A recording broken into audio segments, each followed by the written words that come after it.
Buongiorno, dobro jutro, guten Morgen, buondì. Questa è la storia di Luzie, ma è una storia che va pardoglie di tanti storie di matrimoni.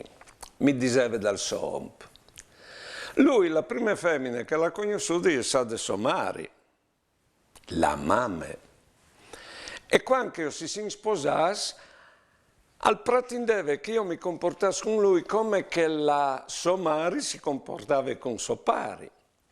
Io gli volevo tan ben che mai e gli hai fatto di mamme e anche di femmine.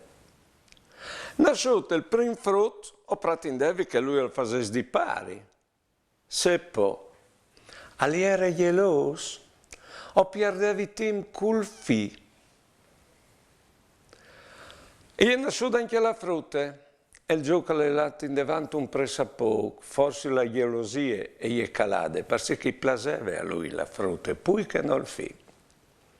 Poi bene, come ho sono ridotto anche mo a fare di mamme e di femmine, e lo consideri tra i miei frutti, dove che chi altri due si fanno capricci, o poi smolao una sberle, a lui no. Buone giornate e buone vite.